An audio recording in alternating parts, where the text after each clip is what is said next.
सभी विद्यार्थियों को नमस्ते। मैं आपके अपने YouTube channel learning with Rajat sir के इस प्लेटफॉर्म पर आप सभी का एक बार जोरदार स्वागत करते हैं। चलिए आइए आज हम क्लास 9 का एक और धमाकेदार लेक्चर स्टार्ट करने जा रहे हैं। कल हमने लास्ट लेक्चर में क्या पढ़ा था एक बार रिकॉल कर लेते हैं। हम लास्ट दो लेक्चर से ठोस, द्रव और गैस में अंतर पढ़ रहे थे। एक एक पॉइंट को हम लोगों ने अच्छे से समझा था, प्रैक्टिकल भी किया था, हमें अच्छे से समझ में आ गए हैं। आप सभी उम्मीद होगी आपने बहुत अच्छे से नोट्स बनाए होंगे और अच्छे से उसकी कल प्रैक्टिस भी की होगी। तो आप जानते हो उसमें जब 17 पॉइंट्स पढ़े थे, मैंने आपको बताया था जो लास्ट वाला 17 वाला पॉइंट्स है, जब भी आपसे पेपर में क्वेश्चन पूछा जाए ठोस, द्रव और गैस में अंतर लिखा हो तो 17 वाला पॉइंट स्पेशली आपको लिख के आना विद फिगर, और फिगर भी पेंसिल से बना के आएंगे। ये मैंने आपको कल बता दिया था। और उसमें जब हमने पढ़ा था 17 में तो एक पॉइंट आया था जिसमें हमसे पूछा गया था, हमें बताया गया था कि जो ठोस होता है उसका गलनांक फिक्स होता है, निश्चित होता है। ठोस का गलनांक निश्चित होता है, द्रव का क्वथनांक निश्चित होता है, गैस का क्रांतिक ताप निश्चित होता है। तो मैंने साथ ही साथ में आपको बता दिया था गलनांक क्या होता है। हमने आपको बताया था गलनांक मतलब गलना, गलनांक मतलब गलना, मतलब जब हम किसी ठोस को गलाएंगे तो उसका एक निश्चित ताप होगा, एक निश्चित ताप पर ही वो गलेगा। जैसे लोहा, अब लोहे को हम जब गलाएंगे, लोहे को जब हम गलाएंगे तो वो क्या एक निश्चित ताप पर, कितना, अप्रोक्स 1500 डिग्री सेल्सियस। मतलब हमने लोहा लिया, लोहे को हमने गर्म किया, हीट दे रहे हैं, लेकिन नहीं गल रहा है। क्यों नहीं गल रहा है? क्योंकि उसके लिए हमें टेम्परेचर कितना, 1500 डिग्री सेल्सियस देना पड़ेगा। 1500 degree Celsius, approx 1500 degree Celsius देंगे तब लोहा क्या गलना स्टार्ट होगा, पिघलना स्टार्ट होगा। समझ में आ रही बात? क्वथनांक क्या होता है मैंने आपको बताया था। क्वथनांक द्रव का कैसा होता है, निश्चित। मतलब कोई भी द्रव होगा, कोई भी द्रव वो उबलेगा कब? क्वथनांक मतलब उबलना, मतलब क्वथनांक मतलब उबलना। तो कोई भी द्रव उबलना कब स्टार्ट करेगा? जब उसका टेम्परेचर 100 डिग्री सेल्सियस होगा, 100 डिग्री सेल्सियस होगा। तो क्या होता है, द्रव का क्वथनांक निश्चित होता है, द्रव का क्वथनांक निश्चित होता है, क्योंकि द्रव 100 डिग्री सेल्सियस पे क्या करता है, उबलना स्टार्ट करता है। जैसे जल, जल हम लोग गर्म करते हैं, गर्म होता है, धीरे धीरे गर्म होता है, लेकिन उबलना कब स्टार्ट कर देता है? जब उसका टेम्परेचर 100 डिग्री सेल्सियस हो जाता है। जैसे हमारी चाय, चाय हम लोग बनाते हैं, धीरे धीरे धीरे गर्म होती है, लेकिन उबलना कब स्टार्ट करती है? जब उसका टेम्परेचर 100 डिग्री सेल्सियस हो जाता है। समझ में आ गया? ठोस का गलनांक फिक्स होता है, द्रव का क्वथनांक निश्चित होता है, गैस का क्रांतिक ताप निश्चित होता है। तो मैंने आपसे बोला था क्रांतिक ताप को अभी नहीं बता रहे, लेकिन जैसे ही हमारे जो 17 के पॉइंट खत्म होंगे उसके बाद क्रांतिक ताप ही हम लोग स्टार्ट करेंगे। तो आज हमारी पहली हेडिंग ही क्या है, क्रांतिक ताप। तो सबसे पहले हम लोग क्रांतिक ताप को देखेंगे, फिर आगे चलते हैं। तो देखिए क्रांतिक ताप क्या होता है। क्रांतिक ताप वह उच्चतम तापमान, वह हाई टेम्परेचर, वह उच्चतम तापमान जिसके ऊपर किसी गैस को, जिसके ऊपर किसी गैस को कितना भी अधिक दबाया जाए, कितना भी अधिक दाब लगाने पर भी उसे द्रव अवस्था में परिवर्तित नहीं किया जा सकता। क्या कहलाएगा? क्रांतिक ताप कहलाएगा। फिर समझ लेते हैं, वह उच्चतम तापमान यानी कि वह एक हाई टेम्परेचर जिसके ऊपर किसी गैस को कितना भी अधिक दाब लगाने पर, कितना भी अधिक प्रेशर लगाएंगे फिर भी उसे द्रव अवस्था में परिवर्तित नहीं कर सकते, वही हमारा क्या कहलाएगा, क्रांतिक ताप कहलाएगा। मतलब क्रांतिक ताप वह ताप, क्रांतिक ताप क्या हुआ, वह ताप, क्रांतिक ताप मतलब वह ताप जिस पर किसी गैस को, क्रांतिक ताप वह ताप, वह ताप जिस पर किसी गैस को कितना भी अधिक दाब लगाया जाए, कितना भी अधिक दबा ले उसे, लेकिन वो द्रव अवस्था में नहीं बदलेगा, वह ताप हमारा क्या कहलाएगा, क्रांतिक ताप। समझ में आ गई? नहीं समझ में आई? आप अगर चाहें तो नोट डाउन कर सकते हैं, साथ में अगर जो मैं बोल रहा उसे भी आप समझ लो। क्या बोला एक बार फिर से समझ लेते हैं। क्रांतिक ताप वह ताप, क्रांतिक ताप वह ताप है जिस पर किसी गैस को, किसी गैस को कितना भी अधिक दबा दिया जाए, कितना भी अधिक दबाया जाए, लेकिन वह द्रव अवस्था में नहीं बदलेगी, वह द्रव अवस्था में नहीं बदलेगी, वह ताप क्या कहलाएगा, क्रांतिक ताप कहलाएगा। समझ में आ गया? Got it? आगे चले, समझ में आ गया? यानी कि अब समझ में आ गया कि क्रांतिक ताप में क्या होता है, गैस में क्रांतिक ताप क्या होता है, निश्चित होता है। गैस का क्रांतिक ताप क्या, निश्चित होता है। समझ में आ गया? क्रांतिक ताप एक बार फिर बता दें क्या, बता दें, चलो ठीक है। वह ताप जिस पर किसी गैस को कितना भी अधिक ताप लगा दिया जाए, कितना भी अधिक दबा दिया जाए, वह द्रव अवस्था में ना बदले, क्या कहलाएगा? क्रांतिक ताप कहलाएगा। वह क्रांतिक ताप कहलाएगा। समझ में आ गई? चलिए आगे देखते हैं नेक्स्ट पॉइंट। क्रांतिक ताप वह सीमा है, वह लिमिटेशन है जिसके बाद गैस और द्रव अवस्थाओं के बीच अंतर समाप्त हो जाता है। मेन पॉइंट क्या है? अंतर समाप्त हो जाता है। कब और किसका? गैस का और द्रव का। मतलब क्रांतिक ताप वह ताप होता है जिस पर गैस और द्रव के बीच में अंतर नहीं कर पाएंगे। यानी कि क्रांतिक ताप क्या होगा? क्रांतिक ताप वह सीमा है जब गैस और द्रव में अंतर नहीं कर पाएंगे। हमें यही नहीं पता चलेगा द्रव कैसे है, गैस द्रव है, ये हम अंतर नहीं कर पाएंगे इस टेम्परेचर पे। मतलब कोई एक ऐसा टेम्परेचर होगा जिस टेम्परेचर पे हम गैस और द्रव में अंतर नहीं कर पाएंगे, वही हमारा क्या होगा? क्रांतिक ताप होगा। समझ में आ गया? अच्छे से समझ में आ गया? यानी कि क्रांतिक ताप वह सीमा है जिस पर हम गैस और द्रव में अंतर ना कर पाए। यानी कि हमें पता ही नहीं चलेगा गैस द्रव है, द्रव गैस है, ठीक है। यानी कि द्रव और गैस में अंतर खत्म हो जाएगा उस क्रांतिक ताप का। समझ में आ गया? आगे बढ़े, अच्छे से आगे चलिए। अब इंजेक्शन आ गया। ये फिर क्या है? रजस्टर का इंजेक्शन, RSKI रजस्टर का इंजेक्शन। इसमें हमें 3 पॉइंट सीखने हैं, 2 पॉइंट आपके सामने, एक अभी आगे चलेंगे तब सीखेंगे। क्या है? बहावल माने होता है बाहर से लगाया जाए बल। बहावल मतलब बाहर से लगाया गया बल। बाह्य बल मतलब बाहर से लगाया गया बल। बाह्य बल लगाए जाने पर मतलब हमसे कह रहे हैं कोई बाहर से बल लगाओ। बाह्य बल लगाए जाने पर रबड़ बैंड का आकार बदलता है। किसका? रबड़ बैंड का आकार बदलता है और बल हटा देने पर यह पुनः अपने मूल आकार में आ जाता है। अधिक बल लगाने पर यह टूट भी जाता है, यह ठोस है। हमने क्या पढ़ा? हम ये पढ़ रहे हैं कोई रबड़ बैंड है हमारे पास, कोई रबड़ बैंड है, उस पर अगर बाह्य बल लगाया जाए, उस पर बाहर से कोई बल लगाया जाए, रबड़ बैंड का आकार बदल जाता है। जैसे ही हमने रबड़ बैंड पर बाह्य बल लगाया, बाहर से कोई बल लगाया, तो उसका आकार क्या हो गया? बदल गया। और बल हटा देने पर, जैसे हमने बल छोड़ दिया, बल हटा देने पर यह पुनः अपने मूल आकार में आ जाता है। यह अपने किस में आ जाएगा? जैसा पहले आकार था वैसे ही आ जाएगा।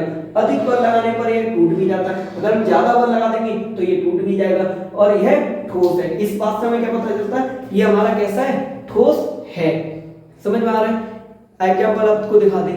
मैंने बाह्य बल लगाए जाने पर, यानी कि बाहर से लगाए जाने पर रबड़ बैंड का आकार बदल जाता है, यानी कि रबड़ बैंड का आकार बदलता है। और बल हटा देने पर यह पुनः अपने मूल आकार में आ जाता है और अधिक बल लगाने पर यह टूट जाता है। आइए प्रैक्टिकल भी दिखाते हैं आपको। ये रबड़ बैंड है, जैसे भी है रबड़ है, क्या कह रहे हैं? हमने ये रबड़ ले ली अपने हाथ में। अब हम क्या करेंगे? इसमें बाह्य बल लगा रहे हैं। बाह्य बल मतलब बाहर से बल लगा के इसे खींच रहे हैं। बाह्य बल का मतलब क्या हुआ? बाहर से फोर्स लगा रहे हैं, बल लगा रहे हैं, और बल लगा के इसे क्या कर रहे हैं? खींच रहे हैं। इसका आकार बदल गया। अब ये ऐसा है, इसका आकार कैसा है? ये। इसका आकार कैसा है? ये। और जैसे ही हमने इसमें बाह्य बल लगाया, बाहर से फोर्स लगाया, फोर्स लगाने पर ये क्या हुआ? इसका आकार बदल गया, लंबी हो गई, खींच दी हमने इसे। अब क्या होगा? जैसे ही बल लगाया तो ये खिंच गई, और खिंच गई तो इसका आकार बदल गया। अब जैसे ही हम इस पे से बाह्य बल हटा देंगे, इस पे से बाह्य बल हटा देंगे, मतलब बल हटा देंगे, ये हटा दिया, ये कैसा आ गया? मूल आकार में आ गया। मतलब इसका आकार जैसा पहले था उसी आकार में आ गया। बाह्य बल हटा लेने पर पहले जैसा आ जाएगा, यही तो लिखा है। बाह्य बल लगाए जाने पर, बाह्य बल मतलब बाहर से लगाए जाने पर बल, रबड़ बैंड का आकार बदलता है। अभी हमने जैसे ही बाह्य बल लगाया, आकार बदल गया था। और बल हटा लेने पर, जैसे हमने बल हटाया था, यह पुनः अपने मूल आकार में आ जाता है। मूल आकार मतलब पहले जैसे आकार में आ जाता है। अधिक बल लगाने पर यह टूट जाता है। जैसे हम अगर अधिक बल लगा देंगे, बहुत ज्यादा बल लगा देंगे, एक ऐसा बल लगा देंगे और ज्यादा बल लगाया तो ये क्या हो जाएगी, टूट जाएगी। अभी तो मैंने काम की है, ठीक है, इस पे कैमरे पे लगती है ये। ज्यादा बल लगा देंगे इस पे तो क्या हो जाएगा, टूट जाएगा। यानी कि अब तक हम लोगों ने पॉइंट जब हम लोग पढ़ रहे थे, अंतर पढ़ रहे थे ठोस द्रव गैस में, तो हमने पढ़ा था कि ठोस के हम लोग टुकड़े कर सकते हैं, ठोस के छोटे छोटे टुकड़े कर सकते हैं, यानी कि ठोस को टुकड़ों में बांट सकते हैं। तो ये ठोस है तभी तो हम टुकड़े कर पा रहे हैं, खींच पा रहे हैं, खींचने पर टूटेगा, टूटेगा मतलब ये हमारा ठोस है। इसलिए हमने क्या लिखा है यहाँ पे, ये ठोस है। समझ में आ गया, प्रैक्टिकल से समझ में आ गया। दूसरा पॉइंट, स्पंज में बहुत छोटे छोटे छिद्र होते हैं। स्पंज में पता है स्पंज क्या होती है, नहीं पता, अभी बता दिखा रहे हैं। स्पंज में बहुत छोटे छोटे छिद्र मतलब छेद होते हैं, बहुत छोटे छोटे छेद होते हैं जिनमें वायु का समावेश। अब देखो समावेश आ गया, नया शब्द है समावेश, मतलब उसके अंदर हवा का भर जाना। किसमें, स्पंज में। स्पंज में बहुत छोटे छोटे छेद होते हैं। अब वो स्पंज के अंदर क्या है, छोटे छोटे से छेद है जिनमें वायु का समावेश हो जाता है, जिसमें वायु अंदर चली जाती है, समावेश हो जाता है। जब हम इसे दबाते हैं, जैसे हमने स्पंज को दबाया तो वायु बाहर निकल जाती है, यानी कि जो वायु छोटे छोटे छेद, स्पंज में जो छोटे छोटे छेद थे उसमें से अंदर वायु चली गई, उसमें से हवा अंदर चली गई। लेकिन हम जैसे उसे दबाएंगे तो वो हवा क्या होगी, बाहर निकल जाएगी, वायु बाहर निकलती है, जिससे इसका संपीड़न संभव होता है। संपीड़न नया शब्द है, कल जबकि बता चुके हैं। संपीड़न का मतलब होता है दबाया, दबाना, ठीक है, मतलब जिससे इसको दबाना संभव हो पाता है, दबाना संभव होता है, यह ठोस है। मतलब ये क्या है, ये भी ठोस है, कल हमने पढ़ा था। ठोस को दबा सकते हैं लेकिन कम दबा सकते हैं, ये होता है स्पंज। ये क्या है, स्पंज फॉर्म, जो भी आप बोल लो, ठीक है, ये क्या है हमारा स्पंज फॉर्म। आप इसको देख पा रहे हो, बहुत छोटे छोटे से छेद हैं, बहुत छोटे छोटे से छेद हैं। माइक्रोस्कोप से आप देखेंगे तो आपको ये छेद बड़े दिखाई देंगे। ये आपको दिख रहा है ना, ये हमारे पास स्पंज है, ठीक है। इस स्पंज में क्या है, छोटे छोटे से छेद हैं। जिस छेद, अब बहुत सारे छेद हैं, उन छेदों में क्या हुआ, हवा गई और हवा ने क्या किया, इसके अंदर जगह बना ली, यानी कि हवा इसमें समावेश कर गई, हवा इसके अंदर भर गई। अब जैसे हम स्पंज को दबाएंगे, अब देखना ये दबाने तो क्या हो जाएगा, अब ये बहुत पतला हो गया, क्यों, अब इसके अंदर जो छेद थे जिसके कारण उसमें हवा गई थी, जैसे हमने दबाया तो उन्हीं छेद से वो हवा बाहर निकल गई, हवा बाहर निकल गई। ये तो अभी हमने लिखा था, वायु बाहर निकलती है जिससे इसका संपीड़न संभव होता है। हमने दबाया, इससे क्या हुआ, इसका संपीड़न हो गया, मतलब ये दब गई, दबा दिया हमने इसे, तो ये क्या है, ये ठोस है। भाई दबा दिया मतलब ठोस है। समझ आ रहा है, समझ गए आपको, दोनों चीजें बता दी, रबड़ बैंड से भी बता दिया, स्पंज से बता दिया। अगर आपसे कोई पूछ ले रबड़ बैंड क्या है, ठोस है, रबड़ बैंड क्या है, ठोस है, स्पंज क्या है, ठोस है। आपके बुक में ये क्वेश्चन भी दे रखा है एक स्पंज वाला, उसमें आपसे पूछा हो गया है स्पंज ठोस है या द्रव है, तो आप वहां कारण भी बता सकते हैं, यही कारण आपको लिखना पड़ेगा वहां। समझ में आ गया, चले आगे। एक और पॉइंट इसमें है, देख लेते हैं, एक बार आप देख लो इसे, फिर आगे चलते हैं। चलिए आगे तीसरा पॉइंट देखते हैं, हमारा दो पढ़ चुके हैं, तीसरा हमारा पॉइंट क्या है, चाहे हम चीनी या नमक को अपने हाथ में लें, चाहे हम चीनी या नमक को अपने हाथ में लें, चीनी को ले सकते हैं या नमक को, या किसी प्लेट में लें, चीनी या नमक को हम अपने हाथ में लें या किसी प्लेट में लें या किसी जार में रखें, किसी जार मतलब डिब्बे में, ठीक है, जार मतलब डिब्बे में, यानी कि चीनी या नमक में से चीनी लो या नमक ले लो, उसे या तो अपने हाथ में रखो या किसी प्लेट में रखो या किसी जार में रखो, मतलब किसी डिब्बे में रखो। इनके क्रिस्टलों मतलब दाने, क्रिस्टलों के आकार नहीं बदलते, मतलब इनकी जो आकार है ना, नमक की और चीनी की आकार नहीं बदलेंगे, चाहे प्लेट में रखें, चाहे हाथ में रखें, चाहे जार में रखें, यह ठोस है, मतलब इनका आकार नहीं बदल रहा। ठोस ही तो हम लोगों ने पढ़े थे, जब हम लोगों ने इसकी तुलना करी थी ठोस द्रव गैस में, तो हम लोगों ने देखा था इनका आकार कैसा था, ठोस का, निश्चित। इसीलिए तो हम इसे चाहे प्लेट में रखें, चाहे हाथ में रखें, चाहे जार में रखें, चाहे डिब्बे में रखें, इनकी क्रिस्टल मतलब इनके दानों का क्या आकार नहीं बदलेगा। जब आकार नहीं बदल रहा तो ये क्या है, ठोस हमारी, सीधी सी बात है।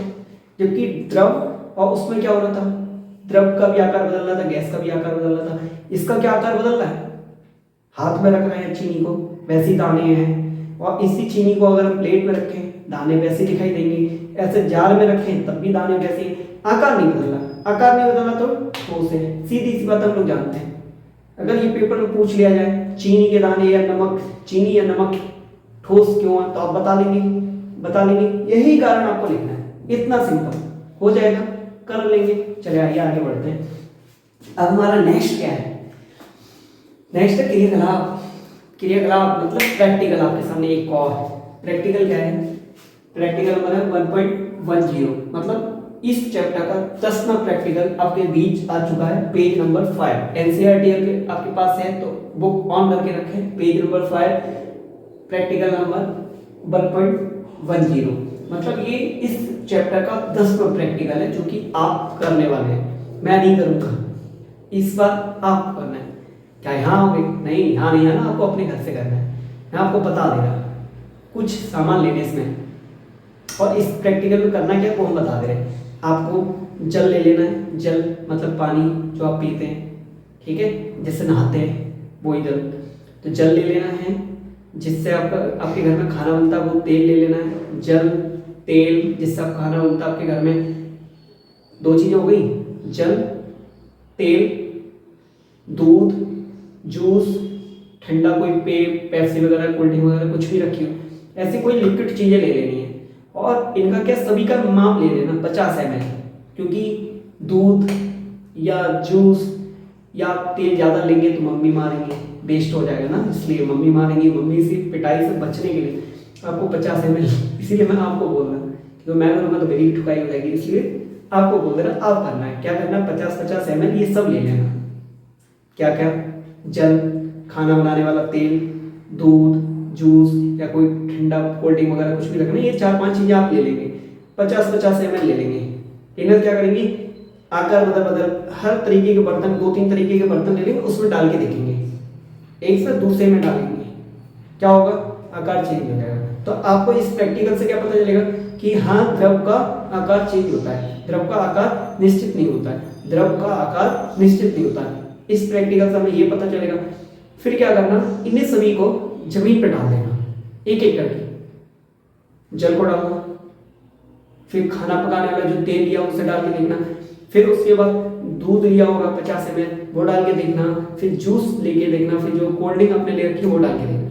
इनसे क्या पता चलेगा, मम्मी तो ठुकाई करेंगी, क्योंकि गंदगी करोगे तो साफ नहीं करोगे तो मम्मी ठोकेगी, तो नुकसान करोगे, ऊपर से गंदगी करोगे, तो पिटने से पहले बोल देना मम्मी हम प्रैक्टिकल करके सीख ले, उसके बाद मान लेना जितना मानना है।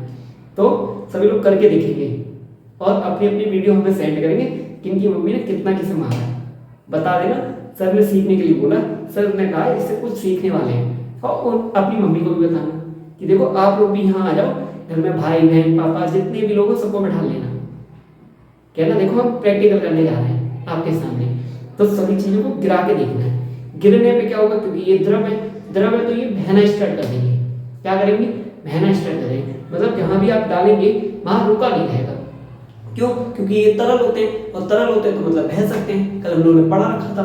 तो इन दोनों अब जब आप ये प्रैक्टिकल करेंगे तो इससे दो बातें पता चल गई, एक तो ठोस बह सकते हैं, वो द्रव बह सकते हैं, आपको ये पता चल जाएगा, यानी कि जो भी तरल चीजें होती हैं वो बह सकती हैं। एक तो आपको ये प्रैक्टिकल के माध्यम से पता चलेगा। दूसरी बात आपको क्या पता चलेगी, दूसरी बात आपको ये पता चलेगी क्योंकि आपने एक बर्तन से दूसरे बर्तन में आप डाल के जब देखेंगे तो आपको ये लगेगा कि आकार इनका क्या है, अनिश्चित है, मतलब आकार बदल रहा है, जैसे बर्तन बदल रहा आकार बदल रहा, बर्तन बदल रहा आकार बदल रहा है। तो आप ये इस प्रैक्टिकल को घर पे जरूर करेंगे, वीडियो भेजेंगे, प्रैक्टिकल की नहीं अपनी ठुकाई की, मतलब जब मम्मी मारा तब वीडियो बना लेना, तो मेरे पास भेजते ना सर मैंने इतना इतना ऐसे ऐसे किया काम, तब मम्मी ने मारा, उसकी वीडियो आपके पास है, ठीक है। तो सभी लोग करेंगे, प्रॉमिस करो सभी लोग एक बार, प्रॉमिस ना, पिंकी प्रॉमिस है। चले आइए प्रैक्टिकल नंबर दूसरा देखते हैं, करना है सबको, भेजना है वीडियो बना के। फिर अगला प्रैक्टिकल नंबर 2 11 है, इसी के जस्ट बाद वाला पेज नंबर 5 ये सेम पेज पे है। इसमें क्या करना, इसमें भी आपको ही करना है, मैं कुछ नहीं करने वाला, मैंने बस लिख दिया समझा देगा। करना क्या है, आपको 3 सिरिंज लेनी है, 3 सिरिंज लेनी है। लेने का मतलब पता है, गधा प्रसाद की तरह मत दिखा देना, गधापंती मत दिखा देना कि गए डॉक्टर के पास, अरे डॉक्टर मेरे सर ने बताया है, सर आज पढ़ा रहे थे, उन्होंने प्रैक्टिकल में बताया कि 3 सिरिंज ले लेना, 3 इंजेक्शन ले लेना और जाओ ठुआ लो जाके, ऐसा मत करना है गधापंती। समझे? इंजेक्शन लेने का, सिरिंज लेने का मतलब है 3 ले आना डॉक्टर के पास से या किसी मेडिकल से ले लेना, 3 सिरिंज ले लेना, उसके आगे की निडल तोड़ देना। आपको नहीं लगाना है, ना डरना, ना किसी के लगाना है, डॉक्टर नहीं बना रहे हैं आपको कि पता चला घर में किसी की ठोक दो, डॉक्टर नहीं बनाओ। शांति से पहले ये पढ़ लो, 9th नहीं पढ़ी जा रही, डॉक्टर बने चले। क्या करना, वो सिरिंज की तीनों जो सिरिंज आप बाजार से लेके आएंगे उसकी आगे की निडल तोड़ लेना, सुई मतलब तोड़ लेना। फिर क्या करना, उन्हें किसी रबड़ कॉक के माध्यम से या किसी चीज से आगे इसका बंद कर लेना मुंह, जहां से आपने निडल तोड़ी है, मतलब जहां से आपने सुई तोड़ी है उसे आगे से बंद कर लेना। बंद कर लेंगे आप। बंद करने के बाद अब उसमें तीनों सिरिंज में, एक पहली सिरिंज, दूसरी सिरिंज और तीसरी सिरिंज, पहली में कुछ नहीं करना, ऊपर से दबाने के लिए आप तैयार रहना। दूसरी सिरिंज में जब तक डाल लो, ऊपर का वो जिससे आप इस प्रेशर लगाते हैं, दाब लगाते हैं, उसे बाहर निकाल लेना, उसे बाहर निकाल लेना। उसमें जल डाल लेना, जल मतलब पानी की 2-4 बूंदे, जितना उसमें आ सकता है उतना आप डाल लेना। और वो जो आपने प्रेशर लगाने वाला पिस्टन था उसे आप उसी में डाल देना। सॉरी। इसके बाद तीसरी जो सिरिंज है आपके पास, तीसरी सिरिंज, उसमें आप क्या करेंगे, आगे तीनों सिरिंजों का नीचे से मुंह तो बंद ही कर रखा है, जहां से सुई तोड़ी थी वो नीचे से बंद कर लेना अच्छे से, किसी भी चीज से। फिर वैसे तो रबड़ कॉक होता है, एक रबड़ की तरह होता है ढक्कन, उसे नीचे से बंद कर दिया जाता है। फिर उस तीसरी जो सिरिंज है उसमें आप चौक के चूरा डालेंगे, चूर कर लेंगे, पाउडर डालेंगे चौक का, वो डालेंगे। फिर सिरिंज उससे भी बंद कर देना। अब तीनों को दबा के देखना, तीनों को दबा करके देखना कौन सा आसानी से दबेगा। एक के अंदर वायु है, पहले वाली सिरिंज में क्या है, वायु है, क्योंकि कुछ डाला नहीं है तो हवा होगी, हवा बहुत आसानी से, बताया भी था वायु गैस के समान है, गैस के उदाहरण में लिखा था ना वायु, तो गैस है, पहली सिरिंज में तो गैस है, बहुत आसानी से दब जाएगी, बहुत आसानी से दब जाएगी। द्रव थोड़ी मुश्किल पड़ेगी, थोड़ा मुश्किल पड़ेगा, लेकिन ठोस फॉर्म में तो सबसे ज्यादा मुश्किल पड़ेगा। हमने कल पढ़ा भी था, ठोस को बहुत कम दबाया जा सकता है, द्रव को उससे ज्यादा दबाया जा सकता है, गैस को उससे भी ज्यादा दबाया जा सकता है। ये कल 3 पॉइंट पढ़े थे। इस प्रैक्टिकल में यही पता चलेगा, मतलब ठोस को कितना दबा सकते हैं, द्रव को कितना दबा सकते हैं और गैस को कितना दबा सकते हैं। इस प्रैक्टिकल के माध्यम से आप इस बात को जानेंगे। इसलिए आपसे 3 सिरिंजें मंगाई हैं, ले मत लेना, डॉक्टर के पास जाकर अपने मत लगवा लेना। 3 सिरिंज लेकर आनी है, बस उससे प्रैक्टिकल करना। समझ में आ गया? चले आगे, दोनों प्रैक्टिकल करेंगे, ठीक है। चलिए आइए आगे चलते हैं। ससंजन बल, नेक्स्ट हेडिंग हमारी क्या है, ससंजन बल। ये हम लोग पढ़ चुके हैं, दोबारा पढ़ लेते हैं। ससंजन बल एक ही पदार्थ के अणुओं के बीच लगने वाले आकर्षण बल को ससंजन बल कहते हैं। आकर्षण बल पहले बता चुके हैं, 2 कण जब एक दूसरे को अपनी ओर आकर्षित करते हैं, 2 कण एक दूसरे को जब आकर्षित करते हैं तो उनके बीच कौन सा बल लगता है, आकर्षण बल। कौन सा बल, आकर्षण बल लगता है। एक ही पदार्थ के अणुओं के बीच लगने वाले आकर्षण बल को ससंजन बल कहते हैं। मतलब कोई एक पदार्थ है, एक पदार्थ के अणु के बीच, कोई एक पदार्थ ले लिया, उसके 2 अणु ले लिए, एक अणु मैंने इस हाथ में पकड़ लिया, एक अणु इस हाथ में पकड़ लिया। अब ये दोनों अणु के बीच में क्या होगा, आकर्षण बल लगेगा। क्या होगा, दोनों अणु, ये वाला अणु इस अपनी ओर खींचेगा, ये वाला अणु इस अपनी ओर खींचेगा, मतलब एक दूसरे के बीच क्या लग रहा है, आकर्षण बल लग रहा है। एक दूसरे के बीच क्या लग रहा है, आकर्षण बल लग रहा है। इसी आकर्षण बल को क्या कहेंगे, ससंजन बल कहेंगे। क्या कहेंगे, ससंजन बल कहेंगे। समझ में आ गया? ठीक है। एक ही पदार्थ के 2 अणुओं के बीच आकर्षण बल लगे, उसे क्या बोलेंगे, ससंजन बल बोलेंगे। समझ में आ गया? आगे चले, दूसरा क्या है, असंजन बल। असंजन बल क्या होता है, सेम इसी की तरह, ये ससंजन बल था, ये आसंजन बल है। आसंजन बल क्या होता है समझ लेते हैं। भिन्न भिन्न मतलब अलग अलग, भिन्न भिन्न पदार्थों के अणुओं के बीच लगने वाले आकर्षण बल को आसंजन बल कहते हैं। इसमें क्या होगा, ससंजन बल में क्या था, एक ही पदार्थ के 2 अणुओं के बीच लग रहे थे, एक ही पदार्थ के 2 अणुओं के बीच लगने वाला आकर्षण बल ससंजन बल था। आसंजन बल क्या है, 2 अलग अलग पदार्थ हैं, मान लो एक दूध है एक पानी है, 2 अलग अलग पदार्थ है, एक दूध है एक पानी है, यानी कि इस बार हमें 2 अलग अलग पदार्थ लेने हैं, एक इस पदार्थ का अणु लेना, एक इस पदार्थ का अणु लेना। दोनों पदार्थ अलग है, 2 पदार्थ मैंने ले रखे हैं, एक इस हाथ में एक हाथ साथ में, मैंने क्या किया, इन दोनों में से एक एक अणु निकाल लिया, एक एक अणु निकाल लिया।